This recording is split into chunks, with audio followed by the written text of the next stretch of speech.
Što je prethodilo tvom odlasku u Düsseldorf? Ti si na Kunst akademiju došao na nekoj 3. godini, je li tako? Ne, ja sam umjesto da upišem 5. godinu, napustio Beogradsku akademiju i otišao u Düsseldorf. Što te je tamo odvelo? Odvelo me Biljana Tomić, ona je bila u posjeti akademiji i kad se vratila sva ozarena je rekla: Jusufe, u Düsseldorfu postoji jedna klasa gdje svi slikaju, ne isto, ali u istom smjeru i rade savremenu umjetnost na akademiji već. Tako da je ona meni savjetovala da idem tamo i ona mi je kupila jedan dio moga rada od totalne slike. To su bile 12 plahti 1,25 m sa 1,25 m koje su bile prefarbane s jedne i s druge strane u crnu boju. Anisa Šerek vam predstavlja podcast Kolektiv znanja.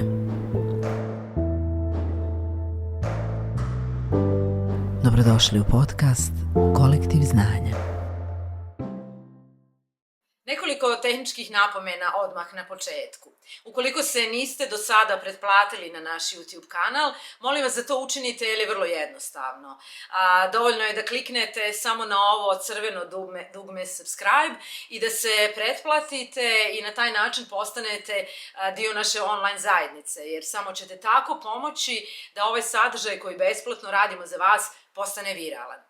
Također ću vas i zamoliti da ukoliko ste u mogućnosti da nas financijski podržite, to možete učiniti na 2 načina. Prvi način je da postanete naš Patreon donator ili donatorica i link za Patreon kanal ćete naći ispod ovog videa, a također ćete ispod ovog videa naći i PayPal kanal, odnosno PayPal link za sve vaše jednokratne financijske donacije. Hvala vam! U ovoj epizodi podcasta moj gost je jedan od najpoznatijih bosansko-hercegovačkih umjetnika, čovjek koji za sebe ne voli reći da je konceptualni umjetnik, nego da pripada postkonceptualnom umjetničkom žanru. On je Jusuf Hadžifejzović. Jusuf je čovjek koji je sredinom 70-ih počeo studirati Akademiju likovnih umjetnosti u Beogradu kod profesora Stojana Čelića, a onda je nastavio studiranje likovne umjetnosti na Kunst akademiji u Düsseldorfu. Po povratku u Beograd, Jusuf je diplomirao na akademiji, na Beogradskoj akademiji sa radom koji je bio vrlo specifičan. Njegov diplomski rad se sastojao od 6 rečenica ispisanih na 6 velikih plata na običnim rukopisom i za taj je diplomski rad dobio 10 i skoro svi profesori su bili apsolutno oduševljeni njegovom autentičnošću. Nakon toga Jusuf se vraća u Sarajevo i u Sarajevu zajedno sa ekipom koja je bila okupljena oko Zvona i oko Skenderije pravi temelje za jednu od najznačajnijih izložbi suvremene umjetnosti u bivšoj zemlji, a to su jugoslovenska dokumenta. Zahvaljujem se i našem sponzoru, kompaniji Inside by Echo, na opremi našeg studija. No ono po čemu je Jusuf Hadžifejzović možda i najviše poznat je jedan vrlo specifičan umjetnički projekat kojem je dao poseban naziv, a zove se Prodavnica praznina. Zašto Jusuf sebe zove trgovcem praznina ili prazninarom, saznaćete u ovom podcastu, kao što ćete saznati i na koji način je zajedno sa ekipom oko Zvona sredinom 80-ih napravio dokumenta i kako je okupio najznačajnija imena tadašnje scene suvremene umjetnosti u bivšoj Jugoslaviji i kako se posle povratka iz Belgije privikao na posebnu situaciju u Bosni i Hercegovini i kako je ovdje gradio novu scenu, davao prostor mladim umjetnicima u svojoj galeriji koja se zove Šarlama. Uživajte u ovom razgovoru. U ovom podcastu ćete vidjeti jedan vrlo specifičan performans. Naime, Jusuf mi je tokom ovog podcasta prodao svoje 2 praznine i dodijelio mi je 2 certifikata. Tako da ćete vidjeti kako izgleda njegov proces prodaje praznina. Uživajte! Jusufe, zdravo i dobrodošao u kolektiv i dobrodošao u studiju. Drago mi je da te vidim danas. Drago mi je da vidim tebe i bolje se snašla. Da. Evo da krenemo onda nekako, ljudi poznaju neke stvari koje si ti radio kroz svoju umjetničku karijeru, ali mislim da si malo puta imao u životu priliku objasniti Otkud ti uopće umjetnosti? Da li si možda bio nadaren kao dijete? Što te uopće dovelo u srednju umjetničku školu u Sarajevu? Pa ništa drugo nisam radio osim što sam crtao i slikao u osnovnoj školi i od malih nogu sam krenuo tim putem. To je profesor Meša Halilović primijetio i pokazivao je profesorima koji su to cijenili i tako stekao sam neko pouzdanje još u osnovnoj školi. Tako da je moja ljubav bila nastavljena u Sarajevu na srednjoj umjetničkoj školi i druge ovce nisam čuo osim umjetničke. Da, a reci mi, to je bilo vrijeme, ti si u Sarajevo došao negdje početkom 70-ih. Tada baš nije bilo uobičajeno ni tako svakodnevna situacija da roditelji pošalju djecu sa 15 godina negdje daleko od kuće. Ti si iz Prijepolja rodom. Sarajevo i Prijepolje su ipak dosta velikoj razdaljini. Valjalo je dijete poslati u školu ovdje. Kako su te uopće u familiji podržavali? Jesu te uopće podržavali ili... Pa nije toliko daleko, znaš. Da. Beograd je 300 km od Prijepolja, Sarajevo 180. Pa dobro, ali dođe praktički skoro na isto ovoga, iako je velika razdaljina, ali nezgodan je put do Prijepolja, moram priznati. Ali bilo je dosta đaka na srednjoj umjetničkoj školi koji su bili izvan Sarajeva. Najmanje je bilo iz Sarajeva. Dolazili su ljudi iz Splita, iz Hercegovine, iz Srbije. Bilo je stvarno šarenoliko društvo. Da. I ljudi koji vole to, đaci, omladina, žrtvuju se i Da. ja mislim da je to u redu. A reci mi, jesi li imao podršku u familiji kad si odabrao umjetnost? Kao budući poziv? Pa na neki način su me trpili, to je dobra podrška. Da. A reci mi, u srednjoj umjetničkoj školi u Sarajevu odmah su primijetili tvoj veliki talenat, no pamtiš li neku posebnu zgodu iz tog vremena? 70. su bile vrlo onako i divlje i turbulentne i godine otkrivanja i u muzici i u filmu. Ma bilo je raznih situacija sad. Da. Ne idem u detalje. Da, ne možeš se prisjetiti. Ali evo da te vratim malo na situaciju kako si odlučio otići na Akademiju u Beograd. Rekao si mi da si polagao tada prijemne ispite i u Sarajevu i u Beogradu i Zagrebu. Kako je odluka pala da odeš u Beograd na studije? Pa zato što je Beograd imao muzej, jedini muzej savremene umjetnosti koji je od temelja građen da bude muzej savremene umjetnosti. Bio je najsavremeniji muzej savremene umjetnosti i jedini u Jugoslaviji.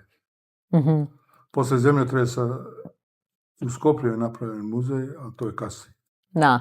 Reci mi, to je bilo vrijeme kada si došao na akademiju u klasu profesora Stojana Čelića, a prije tebe je na akademiji u Beogradu studirala Marina Abramović. Vas nekako cijeli život, cijelu tvoju umjetničku karijeru i donekle ju upoređuju, nju kao majku performansa, tebe body kao... art. Da, body arta, kako ona to voli reći, baka body arta, je li? Da, a tebe kao konceptualnog umjetnika, no ajde da se malo vratimo na tvoje studiranje u Beogradu. Zanima me kako, tada si studirao slikarstvo, klasično slikarstvo. Kako je to teklo tada? Super. Bio sam dobar slikar u očima mojih profesora i imao sam sve dobre ocjene, ali u jednom trenutku sam počeo da propitujem porijeklo znanja kod sebe. Mm-hmm. To sam izveo tako, to prvi rad koji sam uradio ispitivajući porijeklo znanja kod sebe je bio rad sa palete, jer smo imali prije podne slikanje akta, a onda posle podne odbranu i zaštitu i onda ja obično ne bi išao na tu odbranu i zaštitu i nastavio i sam da slikam. Ali slike koje nisu imale veze sa akademijom, osim što sam sa palete kojim sam slikao akt, iskasetirao sam jedan komad papira i na taj komad papira koji je bio kao šahovska tabla, iskasetiran, nanosio sam nasumice boje sa palete i redao jednu pored druge. I znam da je moj drug Darko, da smo se ispitivali o tome na koje slovo asocira ta kocka jedna, kvadrat. I tako često bi se dogodilo da isto slovo kažem. I to je bila moja prva analitička slika koju sam napravio nepoznavajući analitičko slikarstvo. Ili apstraktna slika, kako će. A reci mi, koje si boje tada koristio? To su zeleni pigmenti. Kasnije, kada sam radio analitičko slikarstvo, zamijenio sam boje za savremene umjesto zemljene. To je bilo vrijeme kada ste vi istraživali Poloka, kada ste istraživali i možda i Warhola na neki izvjestan način, ili je to bilo vrijeme kada je Warhol radio? Međutim, zanima me to vrijeme boravka u Beogradu, što je prethodilo tvom odlasku u Düsseldorf? Ti si na Kunstakademiju došao na nekoj 3. godini, je li tako? Ne, ja sam umjesto da upišem 5. godinu, napustio Beogradsku akademiju i otišao u Düsseldorf. Što te je tamo odvelo? Odvelo me Biljana Tomić. Ona je bila u posjeti akademiji i kad se vratila, sva ozarena je rekla: Jusufe, u Düsseldorfu postoji jedna klasa gdje svi slikaju ne isto, ali u istom smjeru i rade savremenu umjetnost na akademiji već. Tako da je ona meni savjetovala da idem tamo i ona mi je kupila jedan dio moga rada od totalne slike. To su bile 12 plahti 1,25 m sa 1,25 m koje su bile prefarbane s jedne i s druge strane u crnu boju. Ali si ih napravio kao jednu vrstu kompozicije. Bile su izložene po sredini galerije na silk, tako da se silk nije vidio. Izgledalo je kao da lebdi 12 crnih plahti koji su bile 125 puta 125, koji je raspon mojih ruku. To je bilo vrlo smjelo, rekla bih, za to doba. Ti si ipak bio tada student i kad si došao u Düsseldorf... To je bilo dosta originalno, zato što slikari su slikali uvijek s jedne strane, nikad sa dvije. Jer to je već prelazak u ambijent. To je intervencija u ambijentu na neki način. To je instalacija koja je postavljena i tvorila je ambijent zajedno sa galerijskim prostorom. Te fotografije su danas ostale vrlo zanimljivo izgledaju. Biljana Tomić, sjećam se, dala mi je 1000 maraka, što je tada bila velika lova i od toga sam ja otputovao u Njemačku, bio sam u Holandiji kod djevojke i onda smo jednog dana došli u Düsseldorf na Color Scan, gdje je radila sestra od Mire Zelenike koja je radila u SKC-u. Tako sam tu upoznao Dietera Hisserera i Wolfganga Webera i pitao sam Wolfganga Webera da me preporuči nekom profesoru. On je preporučio meni svog profesora Krikea, koji je bio izvanredan skulptor, ali ja sam želio da idem kod Klausa Rinke. On je rekao da on nije dobar s njim, da ne može mi tu pomoći i onda sam ja otišao. Našao sam adresu njegovog ateljeja i donio sam fotografije koje sam imao za pasom, crno-bijele fotografije sa izložbi u SKC u Beogradu i on je odvalio komad natron papira, napisao Klaus Rinke i rekao mi idi, piši se u studentsku službu. To je bio praktički njegova dozvola da si ti to je da me primio u klasu. Da, u svoju klasu, da. Reci mi, kako je izgledalo, kako je iskustvo studiranja u Düsseldorfu u odnosu na ono što si ostavio iza sebe u Beogradu u tom trenutku bilo? Pa to je veliko iskustvo zato što je akademija u Düsseldorfu u kapitalističkom sistemu, a ova naša u Beogradu je bila u socijalističkom sistemu. Tako da sam imao iskustvo socijalističke škole i kapitalističke škole. Koja je glavna razlika između te dvije škole, između na koncu i te dvije životne škole? Pa veće slobode su bile u Düsseldorfu. Umjetnici su radili drugačije radove, studenti su radili drugačije radove, kao i njihovi profesori. Jer Düsseldorfska akademija tada je bila jedna od najpoznatijih u svijetu. Da. Gdje su predavali Josef Beuys, Nanjum Paik. Sa Nanjum Paikom sam se često družio zato što je Hugo Ginter, moj školski drug, student koji je isto bio je njegov asistent. I onda smo često išli zajedno jer je Paik volio jugoslavenske restorane.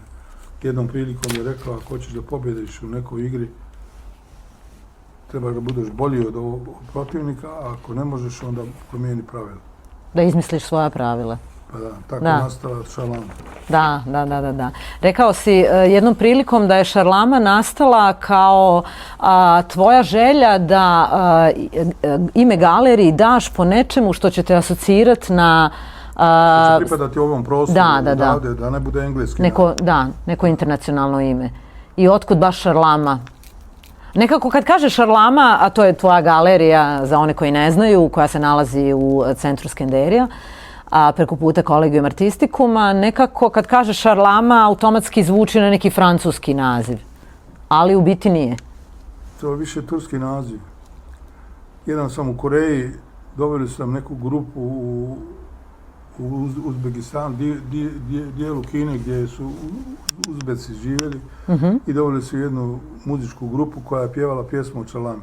Sa mnom u grupi je bio jedan Turčin kojeg nisam mogao da uhvatim da ga pitam šta znači to. Pitao sam poznatu kritičarku Beral Madre iz Istanbula koja je radila Bijenale Istanbulsku.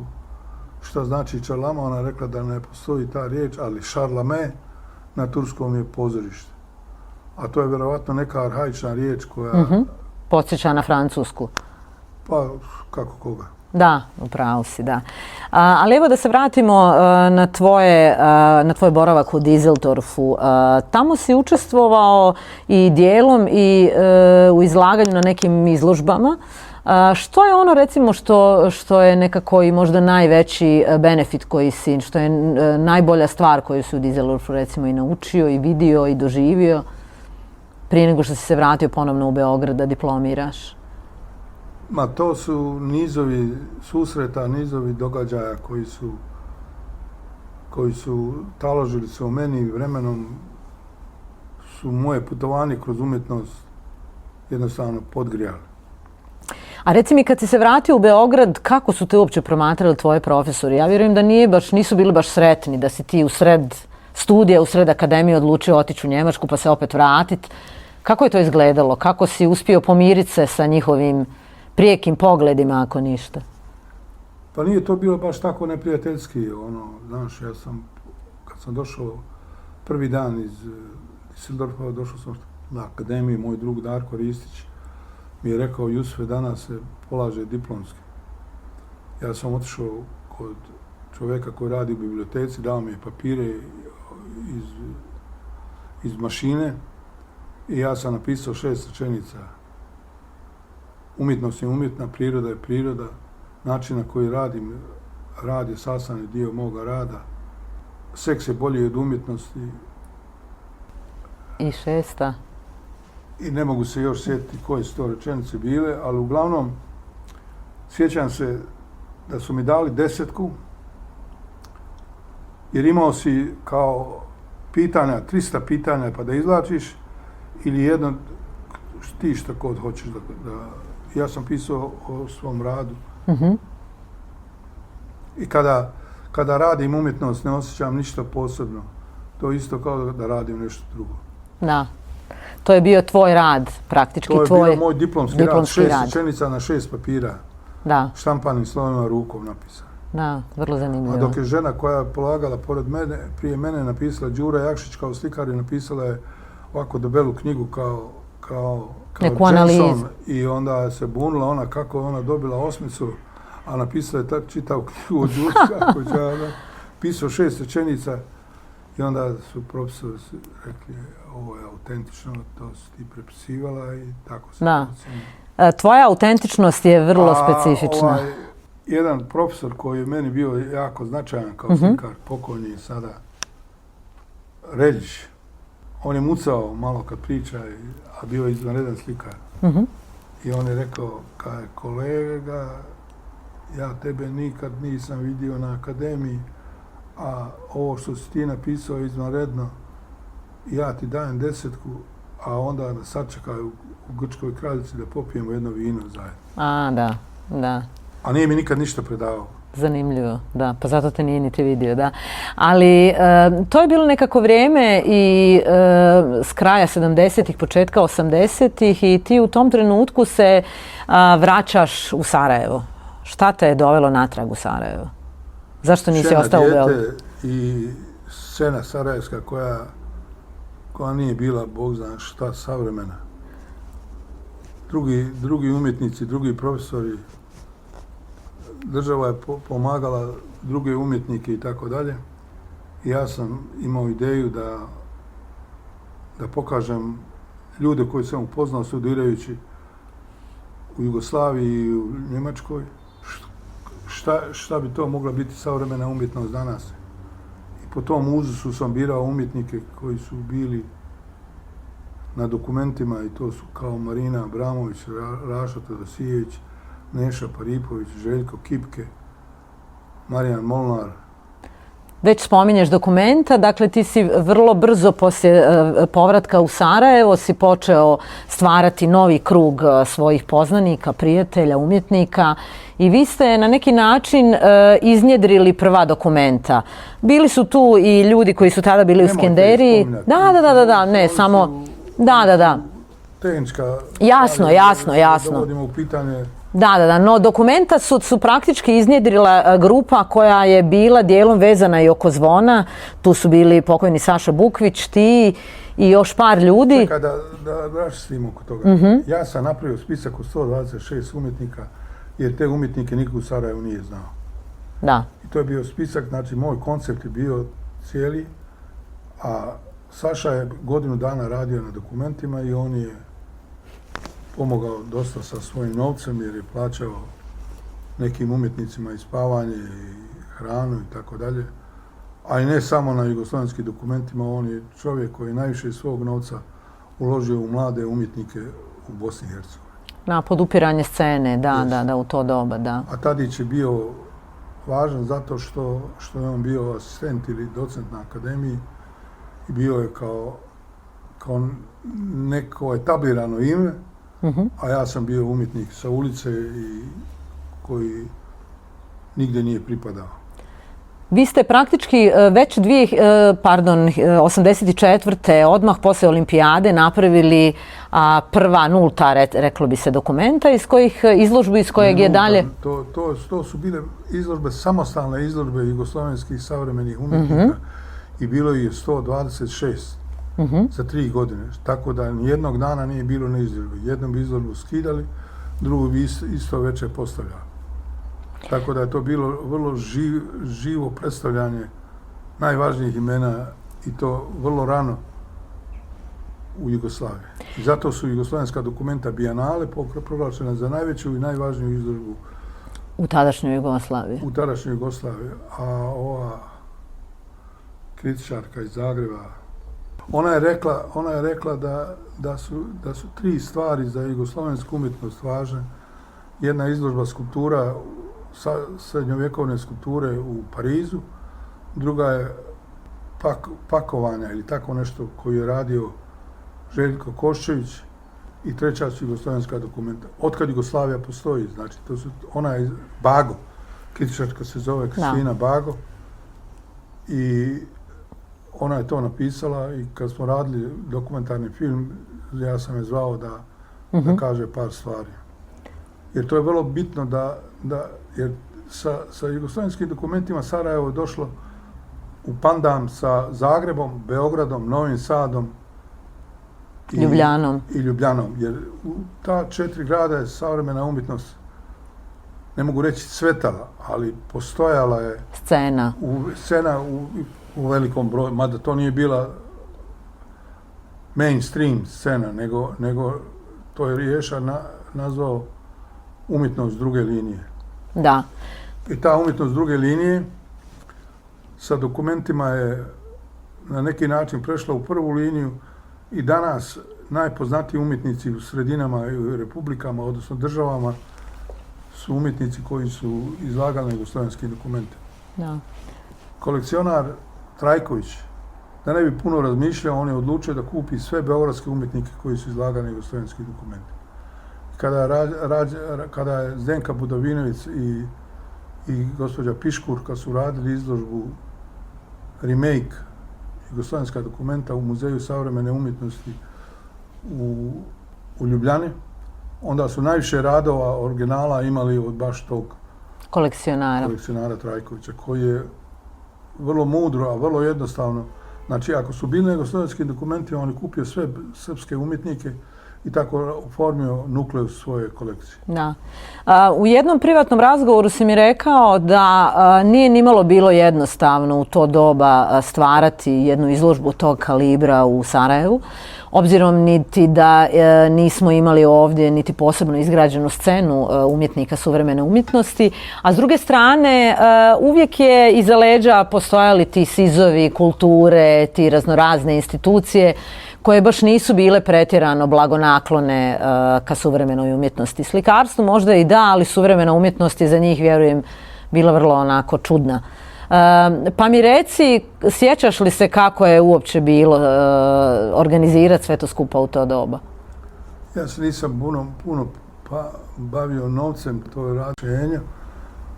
I on je kao organizator vrhunski čovjek za to. Pa ni u drugim sredinama nije bilo bolje. Znaš šta, savremena umjetnost se probijala svojim tokom i valjda to tako treba da bude. Da. Iz tog perioda koji je nekako taman se desio prije rata, kada je scena nekako počela da raste, kada je u bivšoj Jugoslaviji izgledala renesansa socijalizma, a s druge strane, s današnje perspektive znamo da je to bilo vrijeme rastakanja bivše države i jačanja nacionalizma. Kad se vratiš unatrag, zanima me da li si ponekad razmišljao o tome gdje bi nas ta scena odvela da se nije desio rat? Ja sam uradio jedan performans na Cetinju pred sam rat, ja mislim. Pred sam početak rata. Od kiče do krvi samo jedan korak. Tada je, kad je Kakav počeo sjajan rat, naslov, da. to je baš na to tvoje pitanje. Da. Gdje bi nas odvelo. Ja ponosan sam na to da iz dokumenata niko nije bio vojnik u srpskoj vojsci. Tako da ta rečenica je opravdana. Kiče do krvi samo jedan korak. Kada je... Baš je snažno. A šta si izlagao tada? Ajde na malo probaj, na malo objasniti, ako se možeš prisjetiti. To je performans sa krvlju i to je teško. Kako je to izgledalo? Samo kad ispričam scenu da sam se oklizao na svojoj krvi noseći 12 noževa na staklu metar sa metar. Da je to staklo puklo. I rasiklo te, odakle tvoja krv?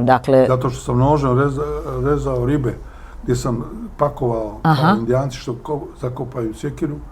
Ja sam tako zakopavao noževe velike kao što ovaj donio nož, pa mi se velike kuhinjske noževe drvene u šarane. Krapove, što Crnogorci zovu. A radio sam performans tako što sam pio sam vodku, socijalističko i kapitalističko piće Šveps, tako da sam popio 2-3 boce tokom performansa, a onda kad smo kupovali ribu kod seljaka, gdje god dođeš u Crnoj Gori, oni ti ponude neku rakiju. Tako da sam bio mortus pijan. Što je bilo opasno. Da, moglo se kobno završiti. Jer kad su me odveli u bolnicu, sam bio sav krvav, ja sam bio sav u tijestu jer sam, teško je prepričavati performans, ali detalje. Ali vrlo mi je zanimljivo ime performansa. Jer sam napisao od kiče do krvi samo jedan korak, ispod Bruce haltera ženski koji su bili postavljeni ranije kao moja instalacija, a miješao sam tijesto, vodu, brašno i moju kosu i bradu zajedno i tim sam tijestom ispisao tu rečenicu. Zanimljivo. I sad sam bio u tom tijestu. I kad su me doveli u bolnicu, ovaj crnogorski doktor je rekao, a što je ovo hoće? Koja je ovo osoba? Jer ja sam bio djelimično krvav, djelimično dlakav, djelimično u tijestu, bio sam sav unesrećen. Da. A ja sam bio porezan samo na 2 mjesta, tim nožem sam se porezao ovdje, ali pošto sam imao alkohola, da, onda je krvarenje bilo jako. Onda je bilo jače. Nermina Zildža je prišla da vidi rane i to, ja sam rekao, ti marš u publiku. Ne treba mi pomoć, je li? Prekida mi performans. Pa da. Da se vratimo malo na vrijeme kada si počeo stvarati temelje svog... Čekaj, zaboravio sam ti kažem, u tom prostoru su bili izloženi alpinistički nože, sekire i capini. Koji... Dobro je da ti nisu došli pod ruku, a bio si tako pijan. Ko zna što bi se desilo. To su bili na sajli poredani. Bilo je 100 ti. To sam kupio na vojnom otpadu u Crnogoru. A sanduci od municije jugoslovenske vojske su bili poredani kao kada neko osvoji prvo mjesto, drugo mjesto, treće mjesto. Kao onaj postolje za pobjednike. Da. Zanimljivo. Da. Sve je bilo nekako proročanstveno.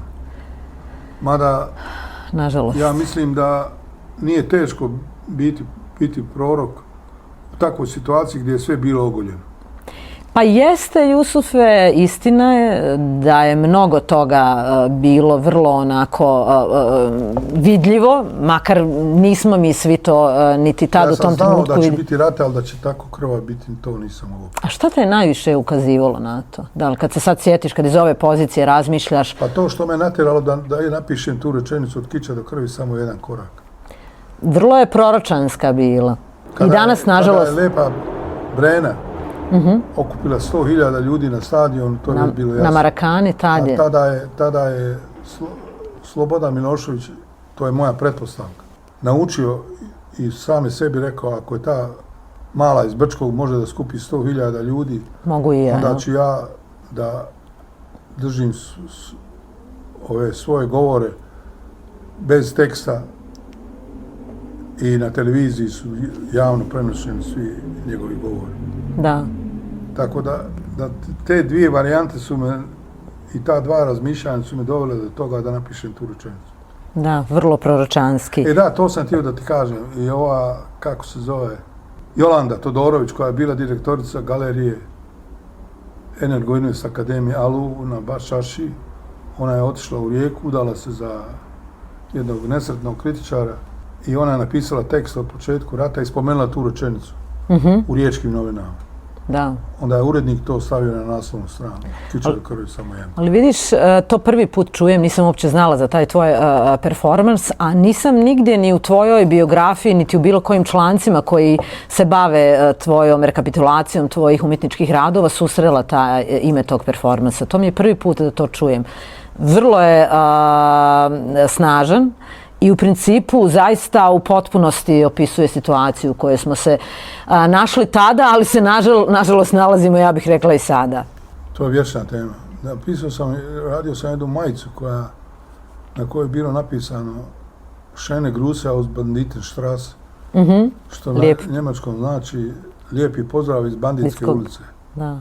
Ja sam to izlagao sa Njemcima iz Rinkeove klase u Novom Sadu prije nekoliko godina i jedna studentica nije bila baš zadovoljna s tim. Mada to skoro nema veze, to ima više veze s nama nego sa Njemcima. Jer kad smo gledali partizanske filmove, Njemci su partizane nazivali Scheiße Banditen. A Scheiße Banditi su postali narodni heroji i počeli su ulice da se zovu tako. Ja sam samo tu jednu istinu koja je istinita pretočio na lijepi pozdrav iz Banditske ulice. Da. Što na njemačkom zvuči i onda neki Njemci to vole i kupuju majicu koji ide ko halo u Njemačku. Vrlo zanimljivo. Kad smo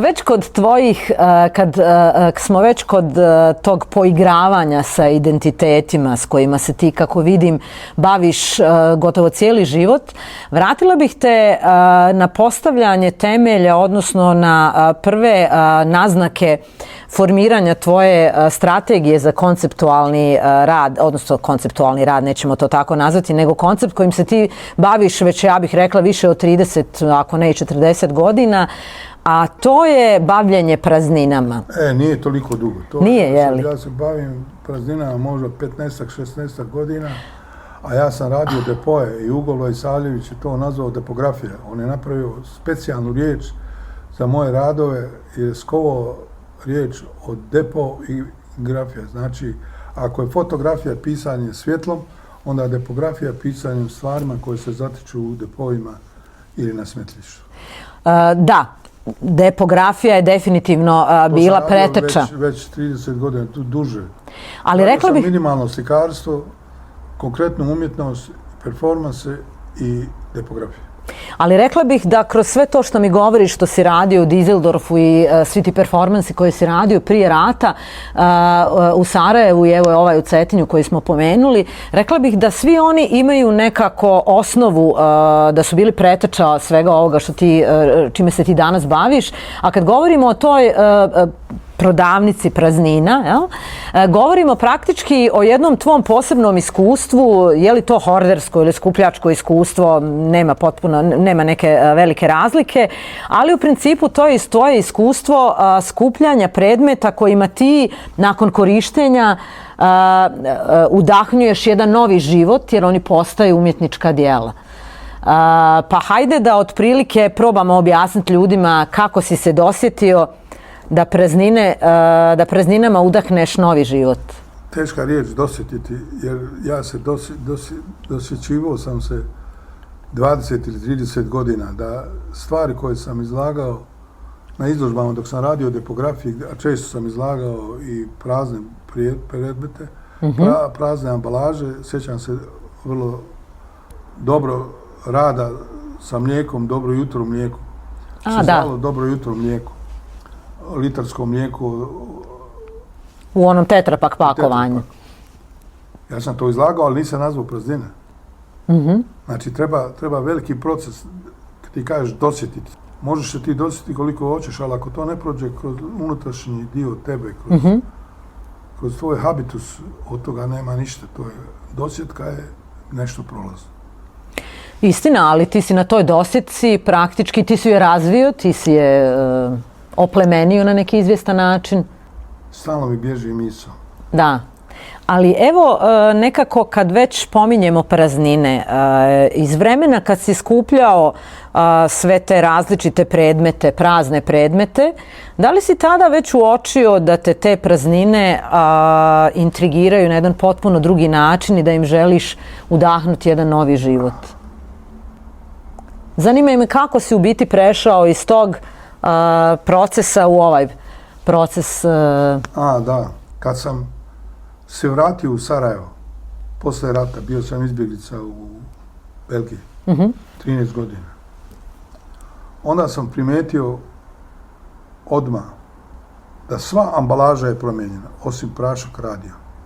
Misliš na ambalažu proizvoda iz bivše Jugoslavije? Da. Da. I onda me to zapalo za oko i onda sam, ne razmišljajući puno o tome, a ni na kraj pameti mi nije bilo da će to završiti u prazninama, počeo da skupljam svu tu ambalažu jer je bila meni simptomatična.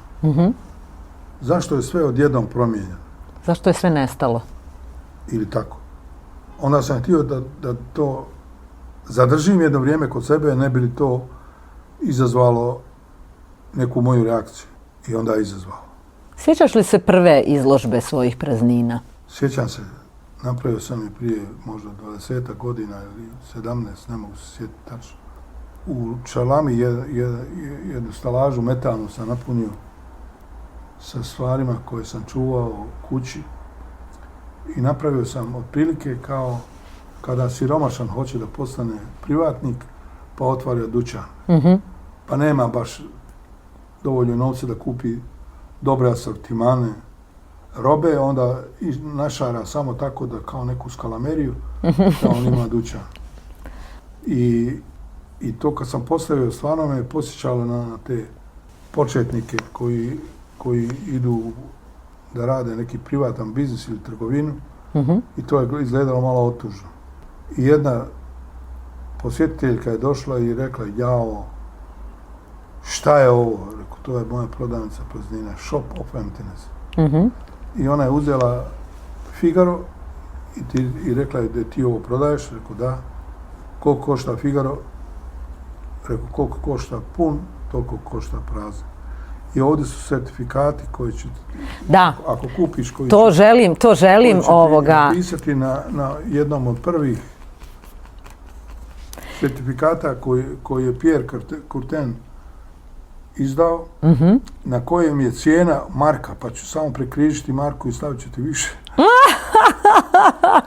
Jer moram ti to pokazati.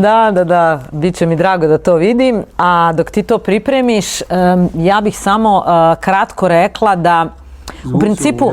Evo ga, hoću, samo sekundu. S ove strane, da ne bih napravila neku...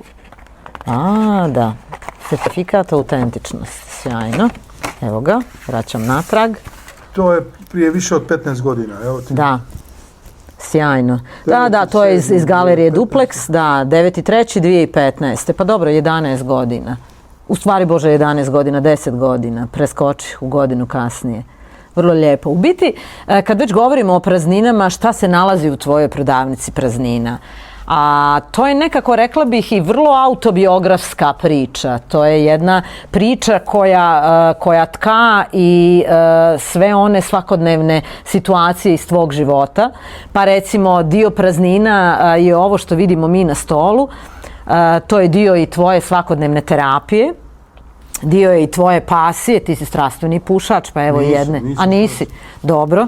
Evo ga, dakle, dijelom je tvoje, pa rekla bih, neke od prehrambenih navika, jer ovo su povrtne kocke za supu. Ali ovo što si ti izložio danas vrlo plastično govori o tvojoj zdravstvenoj situaciji, recimo, dakle, ti na jedan vrlo plastičan način... To je Nermina Zildžo rekla, kaže, mi smo se zabrinuli za Jusufovo mentalno zdravlje, a međutim, kad je izložio praznine kod Pjera za taj dokumentarni film, onda smo shvatili da on svoj život izložio nama kao na pladnju. Kao na pladnju? Kao na pladnju. Da. Jer ovdje tačno, evo ja sam... A sad da ti ja kažem, da mi ne pobjegne misao, izvini što te Samo izvoli.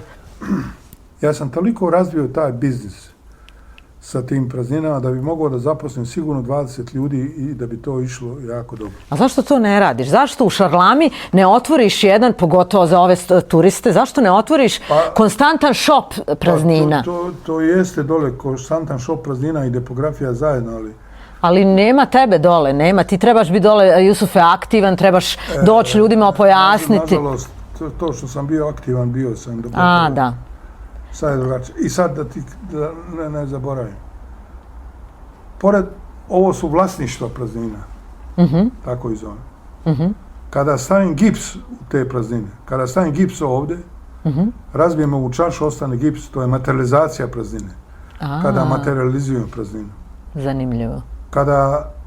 Kada od gajbe, od piva, onaj karton dole, ona ulegnuća koja nastaju putem od proizvođača do potrošača u transportu, onu dolinu, kada nju ofarbam, kao kada drvoseča beleži bor koji će da osjeće, bez pretenzija da to bude slikarski sređeno, nego baš farbano, i to namjerno kajem farbano, onda je to markirana praznina. Kada ovu kutiju preslikam tufnama, onda je to dekorisana praznina. Dakle, ti već imaš i arsenal, odnosno, kako bih rekla drugačije, to moramo naći neki trgovački jezik. Dakle, imaš asortiman, upravo imaš vrlo šaroliku ponudu praznina. Vrlo si to mudro smislio, moram reći. Ali to ide sve sporo. Jasno. Ide sporo i sad ću ti objasniti slikovito. Kada sam otvorio vrata praznina, izgledalo je kao da nema ništa tamo. Kao da je monotono. Kao da je rijetkost neka. Što sam išao, što je vrijeme prolazilo, što sam i dublje razmišljao o tome, otvarala su se nova vrata i stalno se otvaraju nova vrata. Mene je strah više da... Šta ćeš zateći? Na koja ću vrata izaći.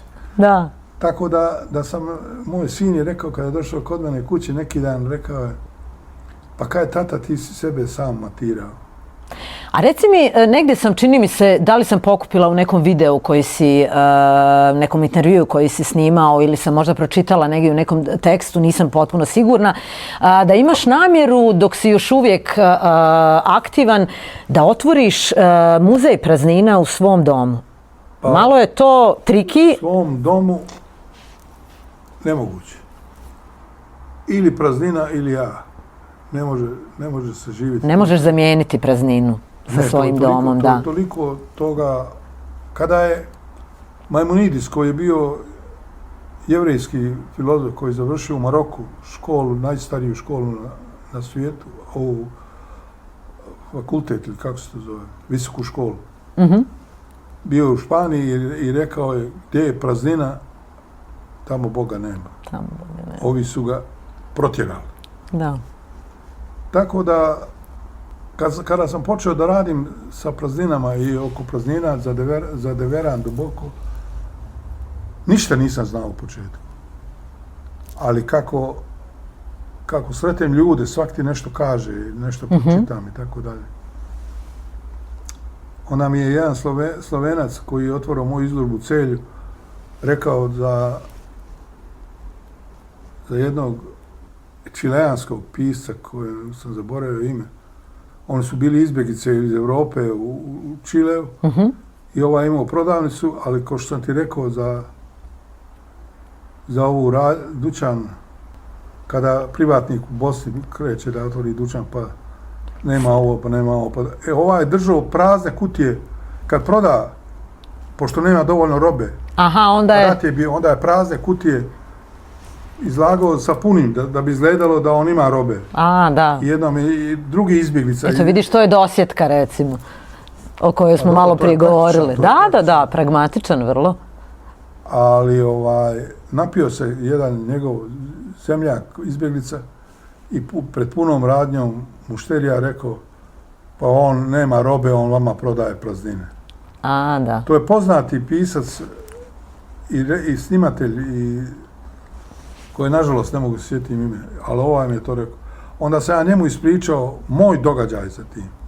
Pošto sam ja imao 35 ključeva od radnji u Skenderiji, jednom prilikom je direktor mi dao to sve, ja sam mu rekao, pa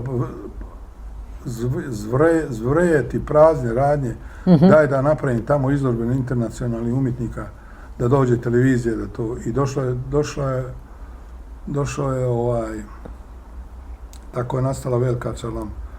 Došao je novinarka iz New York Timesa i napisala veliki tekst o Sarajevu, a to većina teksta je bila o izložbi. O tim izložbama po radnjama. Onda sam ja bio u Rimu i našao sam fotografa New York Timesa koji mi je rekao da ide u Sarajevo da snima. A mi smo rekli, ba mi ćemo, ne trebaš ti da ideš tamo, mi ćemo napraviti djetu fotografiju. On je 7 dana bio ovdje da bi objavio jednu fotografiju. Dobro, bio je dobro plaćen, mislim. Pa ne, bio je dobro plaćen, hoću da ti kažem kako ozbiljno rade. Da upoznaju cijelu... Onda je direktor Skenderije rekao, to je jedini tekst pozitivan o Skenderiji od rata na ovamo, svi su negativni. Da. Eno ti Sonije napušta radnju preko puta, eno ti, a rekao mi, nemam pare za to. Kad ne trebaju pare, ti radi tamo, a tvoji umjetnici će doći te neka srede nama. I jednom su nešto pisali na sajmu i to je tako završeno. Tako je nastala šarlama. Tako smo dobili taj veliki prostor. E sad zamisli da je ovo ozbiljna država i da ima jedan pametan političar, da mi daju jedan, ne mora biti veliki prostor, ali da bude čist i uredan i da napravim negdje prodavnicu praznina, ali pravu, sa asortimanom od svih ti i da to bude šminka baš. Ti bi postao trademark Sarajeva i Bosne i Hercegovine s prazninama, definitivno. Jedan od najpoznatijih bi postao, rekla bih, i umjetnika živućih. Pa i Sarajevo bi postalo najprihvatljiviji grad da dođu umjetnici da žive i tako. Da. A prostora praznih ima beskrajno u gradu. Nije to teško napraviti. Bili smo ja i Jasmin i bila je Šterle.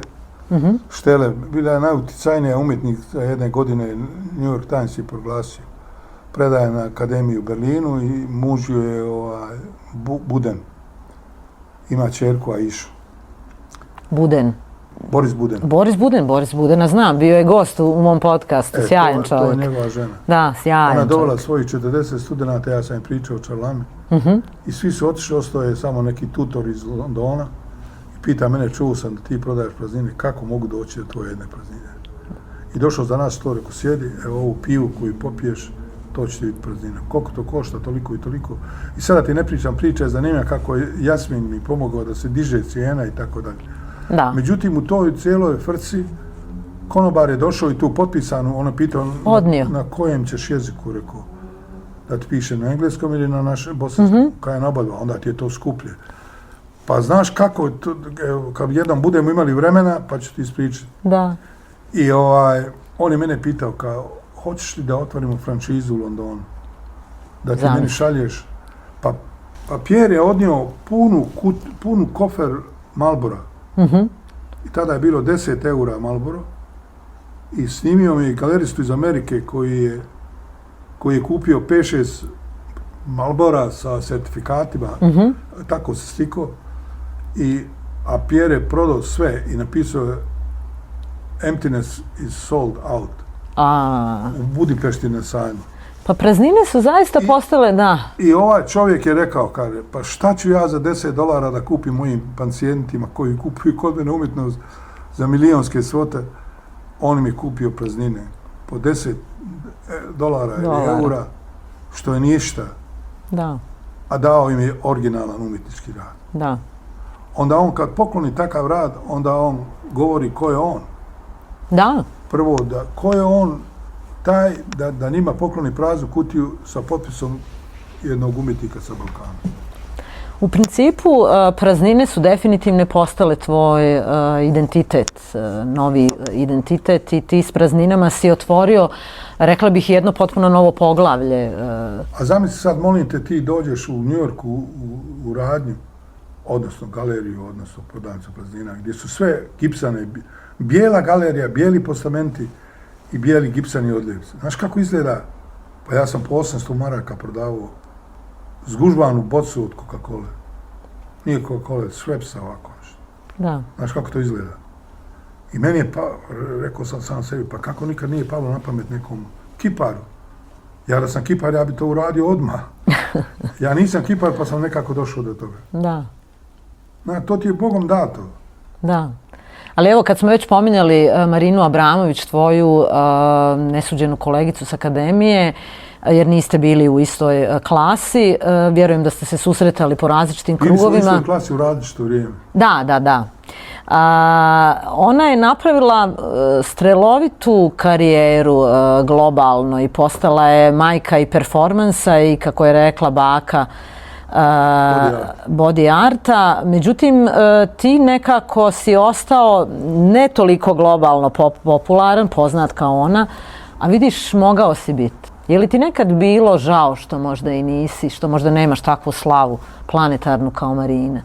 Kada umrem, bit ću još slavniji. Vjerujem, da. Sada izlazi tekst, jedna Dubrovčanka, mlada je napisala, koju nikad ja nisam upoznao, samo smo se čuli telefonom.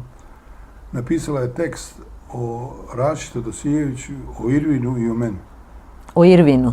O Irvinu. Da, ljubljanskom Irvinu.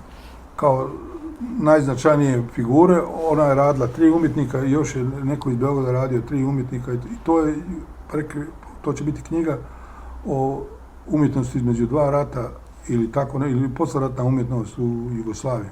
U Lexington House, ona je to radila prošle godine i rekla mi da će izaći to tek 2006. u ljetu. 2026. 2026. Meni je poslala taj tekst. Taj tekst je, ne smijem da ga dajem nikome jer mi je... Pa makar nam prepričaj par rečenica, evo. Barem to možeš. Ama tekst je nevjerovatan. Prvo, ja sam se zaprepastio otkud ona zna ko je sve pisao meni kad ja te pisce ne poznajem i ne znam. Da, pa vjerovatno je uradila istraživački rad jako dobro. To je neka mlada cura. Ba, predaje na nekom fakultetu u Dubrovniku. Treba da dođe u Sarajevo. Ali ja sam Ugi rekao to da je tekst, to je jedan od najozbiljnijih izdavačkih kuća za umjetnost u svijetu, Lexington House. Lexington House, da. Lexington House iz New Yorka. To mi je jako drago da si se našao u toj selekciji na koncu konaca, jer u bivšoj Jugoslaviji u vremenu prije rata, sredinom 80-ih, ali i 70-ih godina, mi smo imali izvanrednu umjetničku scenu. A onda se nekako to rastočilo tokom tih ratnih godina, pa se ponovno počelo...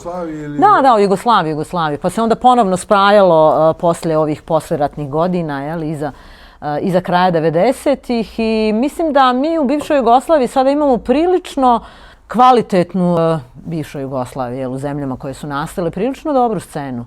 Kako da ne? Svi umjetnici koji su ostali na vrh te scene su bili na dokumentima.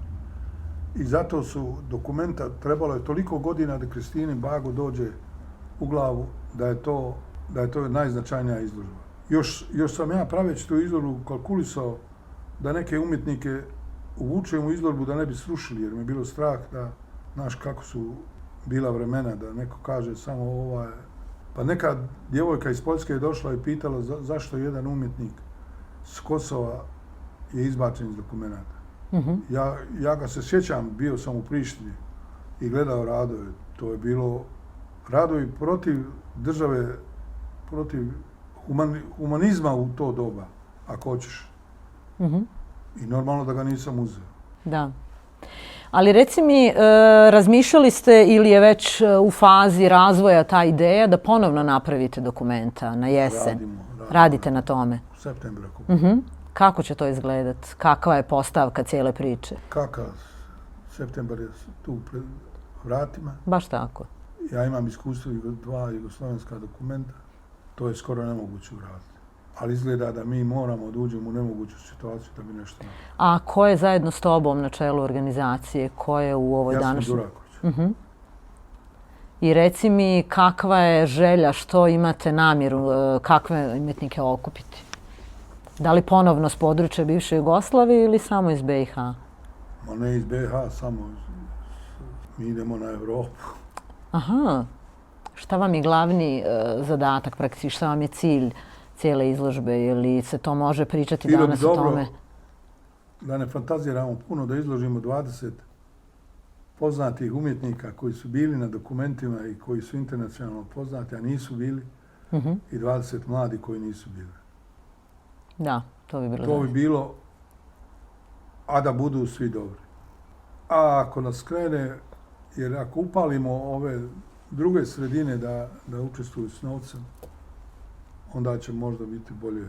Ali da imamo 1 godinu više za realizaciju, bilo bi pametno. Ali zašto niste odgodili to za narednu godinu? Što je? Ne znaš, da. Koji su razlozi bili? Reci mi... Zato smo dobili neku siću, neku kasu su dobili, lovu i to. Da. Reci mi, lokacija će biti i dalje Skenderija, ne Šarlama, nego Collegium Artisticum ili... Za sad je planirana Šarlama i Collegium Artisticum, a ja mislim da bi trebali da uzmemo još neke, ko hoće da učestvuje, neki prostori, galerije i to. Jer jugoslovenska dokumenta su bila i u Romanu Petroviću i u... Da, svuda po gradu. U Novom hramu, u galeriji Alu, Energo Invest. Stvarno je Sarajevo tada bilo prestolnica. Ali Sarajevu fali jedna centralna institucija koju si ti pomenuo da postoji u Beogradu i koja te i nagnala da odeš u Beograd studirati, to je Muzej suvremene umjetnosti. Sa kolekcijom Ars Evi dešavalo se mnogo stvari i o tome smo pričali u podcastu kad nam je u gostima bio Enjo Hadžiomirspahić. I ove godine su planirali da započnu radove na stvaranju Ars Evija. To vjerujem neće biti tako brzo, barem neki 4-5 godina, no obzirom da je... Da, obzirom da je UNESCO preuzeo nadzor nad tim projektom, ja vjerujem da će to biti relativno brzo.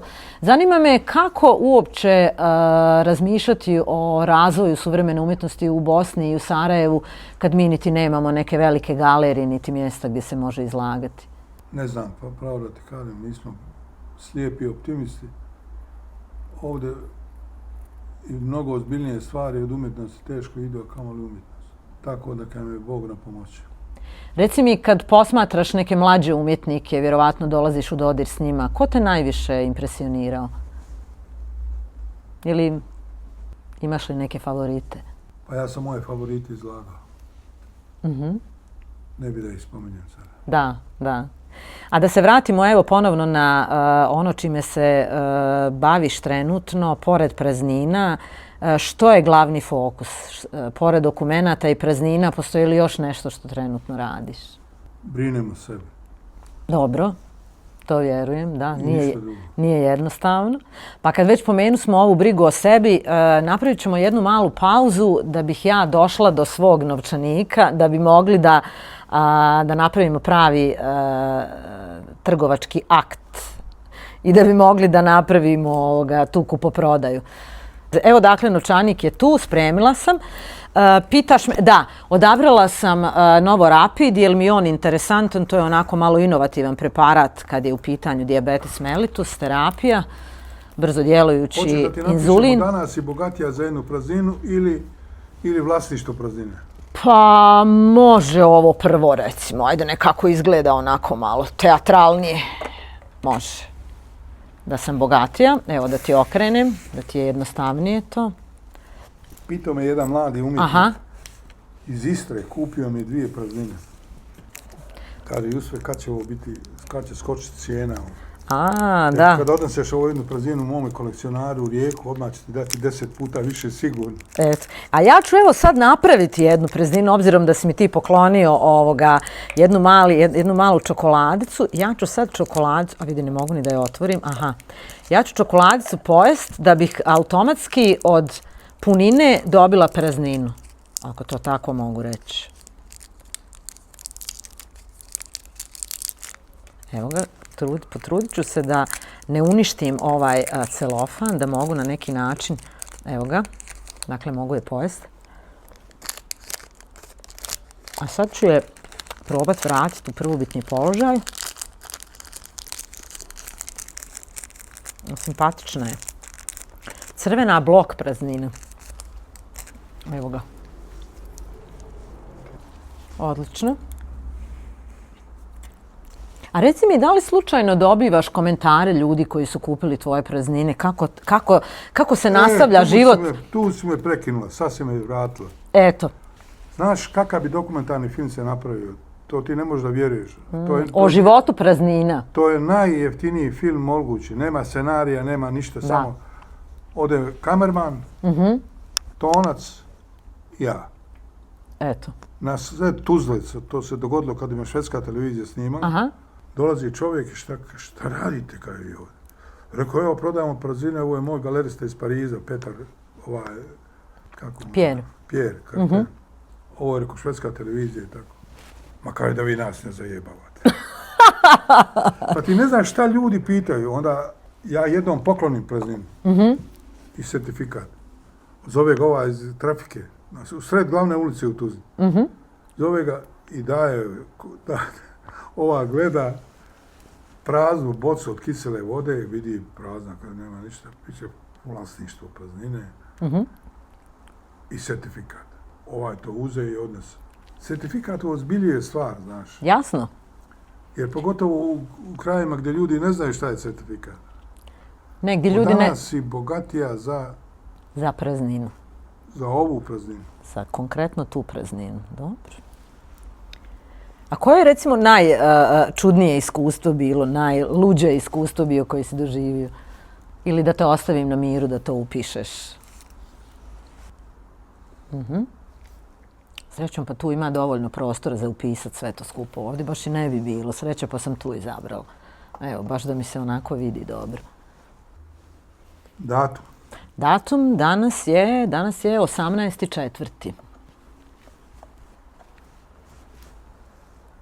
Sjajno. Evo ga čep. Nek se malo osuši. Dobro. Odlično. Već znam gdje ću je izložiti. Hvala. Evo ga kako izgleda. Vrlo je zanimljivo. Odlično. Pročitaj. Od danas si bogatija za ovu prazninu. Jusuf, 18.4.2025. Sarajevo. Evo ga, novo Rapid Flex Pen, ovo je pen za brzo djelujući inzulin. A to je moj budući certifikat. Odlično. Sjajno.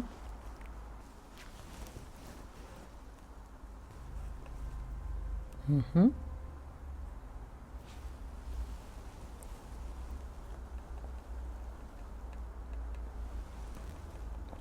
Petnaest godina. 15 godina. Počeo sam ja ranije nego kod Pjera Izoru kad je bilo. Da. To je certifikat iz 2015. Dakle, u dupleksu. Meni se čini da sam ja čak i bila na toj prvoj izložbi ili prvim izložbama kad si u dupleksu izlagao. Naravno, to je mala galerija, pa je uvijek bila gomila ljudi ispred. Nije bilo jednostavno. Ali u Sarajevu smo uvijek imali manjak izložbenih prostora. To je nekako, pogotovo kad su mlađi umjetnici u pitanju. Ja sam čak predlagala nekim umjetnicima da u ovom podcastu, recimo umjesto ove ljubičaste ili crne pozadine, možemo izložiti neke njihove radove. Nije baš jednostavno to izvesti, jer to mora visiti od ozgo s plafona. Pa evo, možda to i napravimo. Novo Rapid pena. 1 marka.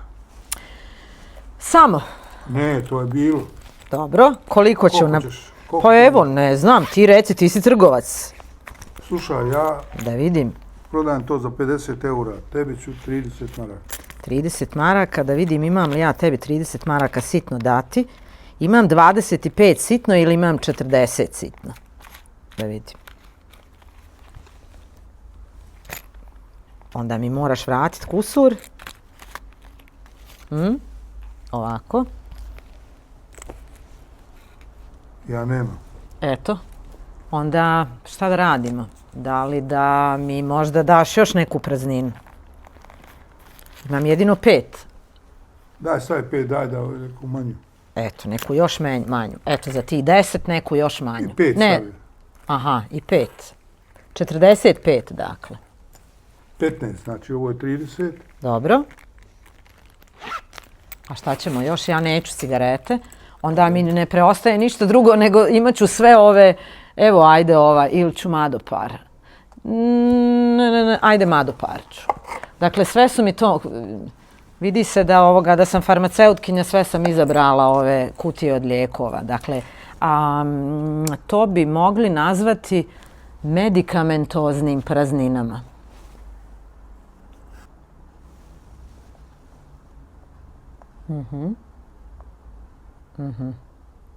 To je vlasništvo. 18. Najskuplja praznina koju sam prodao je 5.000. Pa nemam toliko baš od Ne, maraka. Da. Aha. Fes. Od moga džeda. Ali nije, isti je fes kao kod mog, samo nije original. Nego sam ga kupio radnju sa rupama. Sa rupama sam od zumbom izbušio rupe i dao ženama na baš šaši da im provuču perle. Jedan Crnogorac mi je to kupio. Sjajno. Da, još jednu certifikat. Evo ga. Samo još jednom da izvadim iz ove. Evo ga.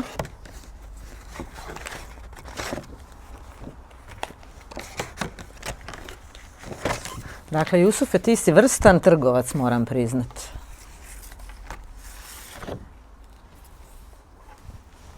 Evo ga, dakle, imam jednu bogatiju prazninu i jedno vlasništvo praznine. Kad smo s Koreancima bili, ne znam si bila na toj izložbi. A, ne mogu se sjetiti. A skoro je bilo. Jusuf od Fejdu, originalni naziv. A ovo prvi put radim. Prepravljam stari certifikat. Aha, zašto? Da bi se vidjela napredak u cijeni. A, pa neka. Dakle, to će imati još veću vrijednost sutra. Da. Počela si da učiš. Pa ja sam, kako bih rekla, prodajni trgovački biznis, odnosno vještine. Ispekla sam taj zanat upravo u ovoj farmaceutskoj industriji. Radeći na promociji lijekova, Za mnoge ljude je to jedna od najozloglašenijih industrija na svijetu, ali ja bih to drugačije nazvala. No, teško je mijenjati uvriježena mišljenja, pogotovo kad je farma industrija u pitanju. Edicija. Hoćeš mi pokazati ovo prvi evo ga ovdje. Aha, evo ga. Samo da vidim. Moram tu. Nije gotovo, čekaj. Još treba cijena tu i treba tehnika. Aha, tehnika. U redu je. Sad vidjet ćeš. Dobro.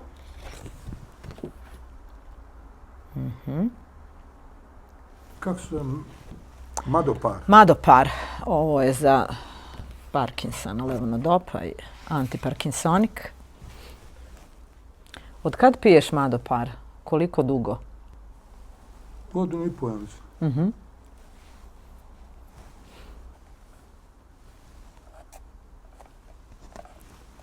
Kako reću,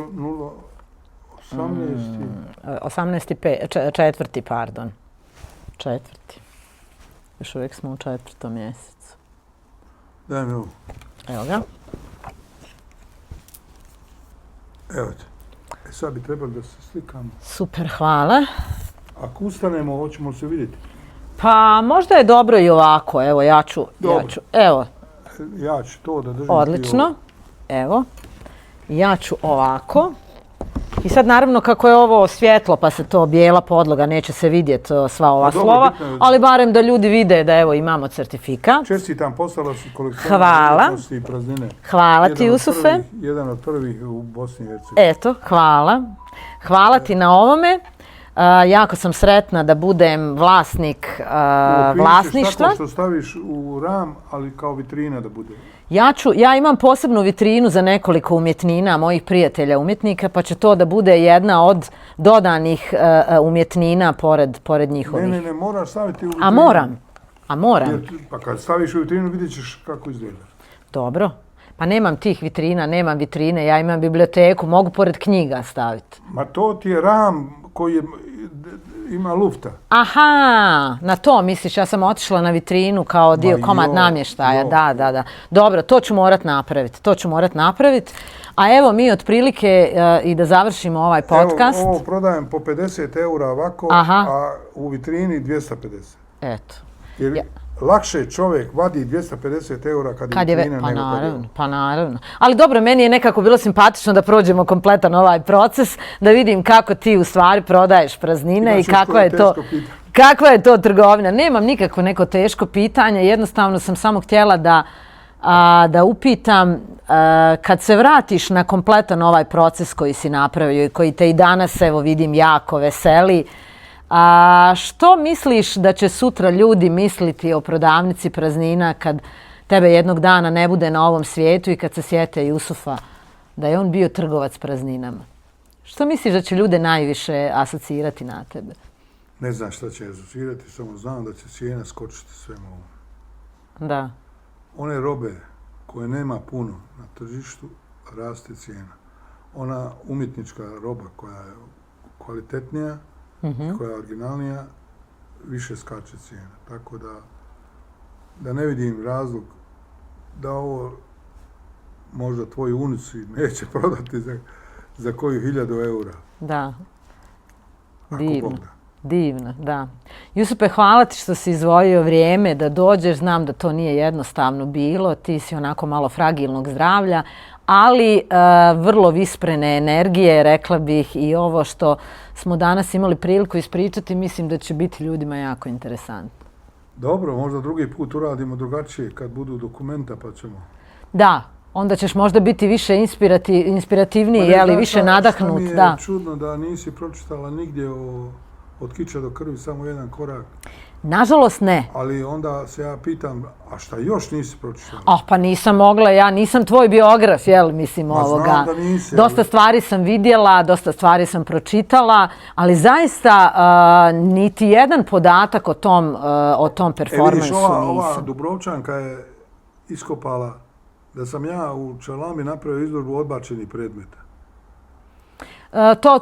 To kao da i znam, to kao da sam i čula, ili mi je to neko Muzej odbačenih ispričao. predmeta, onda šta je još našo? Ili sam to na kraju vidjela, mislim, ne mogu se sjetiti, ali to mi nije nepoznato. Ali ovaj performans na Cetinju, zaista prvi put sam čula. No okej, mislim, to jeste, ja ne mogu znati, ja nisam na koncu istoričarka umjetnosti. Da. Evo, završit ćemo ovaj podcast. Hvala ti još jedanput na gostovanju, pa ćemo onda... Hvala tebi. Evo. Ne znam, čini mi se da ti nisam sve priznao, ali to je što je, pa ćemo... Nastaviti neki drugi ako put. Bog Da. Dodat ćemo nešto. Hvala ti još jedanput. Hvala tebi. Evo, gotovi smo. Thank you.